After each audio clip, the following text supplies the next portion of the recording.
दौलत गांव में अपने बुजुर्ग पिता के अंतिम संस्कार के बाद नहाने के बाद दोनों बेटे घर के बाहर आंगन में अपने रिश्तेदारों और पड़ोसियों के साथ बैठे हुए थे। कुछ लौट चुके थे और कुछ वहीं अब तक एकत्रित थे। इतने में बड़े बेटे की पत्नी आई और उसने अपने पति के कान में कुछ कहा। बड़े बेटे ने अपने छोटे भाई की तरफ देखकर अंदर आने का इशारा किया और खड़े होकर वहां बैठे लोगों से हाथ जोड़कर कहा, अभी 5 मिनट में आते हैं। फिर दोनों भाई अंदर चले गए। अंदर जाते ही बड़े भाई ने फुसफुसाकर छोटे भाई से कहा, बक्सा छुपा दिया था ना? हाँ, हमने छुपा दिया था।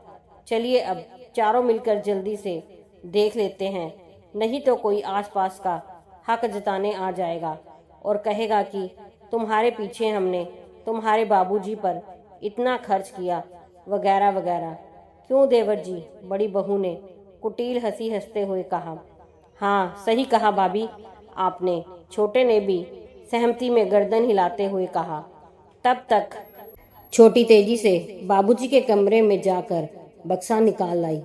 मैं दरवाजा बंद कर देती हूँ, बड़ी बहू तेजी दिखाते हुए बोली। दोनों भाई तुरंत तेजी से नीचे झुके और छोटी बहू द्वारा लाए गए बक्से को खोलने लगे। अरे पहले चाबी तो ले आओ, वो ऐसे थोड़े ना खुलेगा।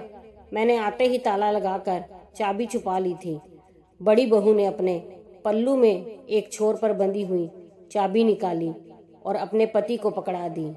बड़े भाई ने जैसे ही बक्सा खोला तो वहां मौजूद चारों ने बक्से में झांकते हुए उसमें छुपी हुई दौलत गहने देखने की उत्सुकता दिखाई।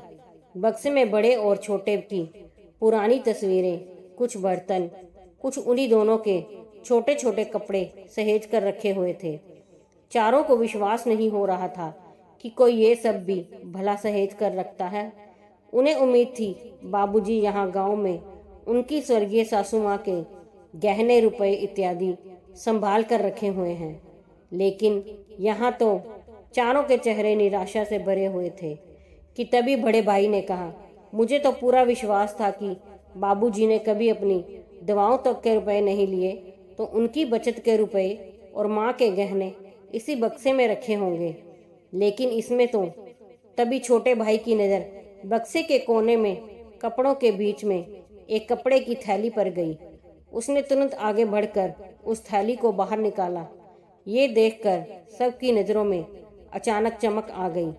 सभी ने लालच भरी नज़रों से उस थैली को टटोला। उसमें कुछ रुपए थे और साथ में एक कागज जिस पर कुछ लिखा हुआ था।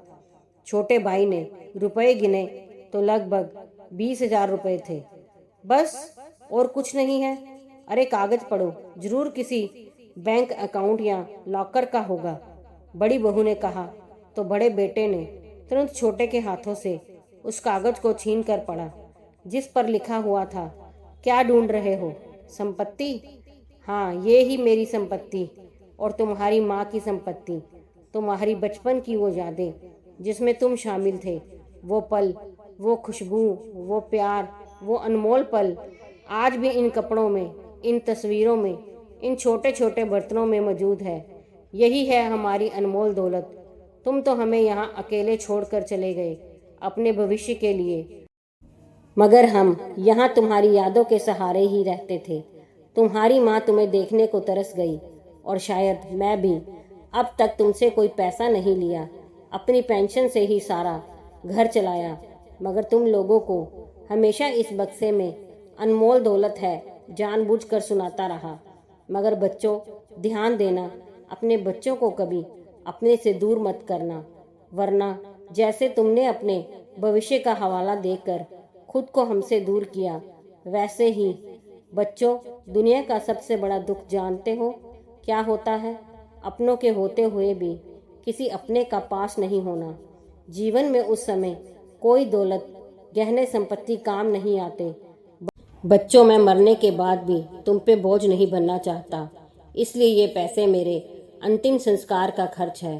पूरा कागज पढ़ते ही बड़े बेटे के साथ साथ छोटा बेटा भी फूट फूट कर रो पड़ा।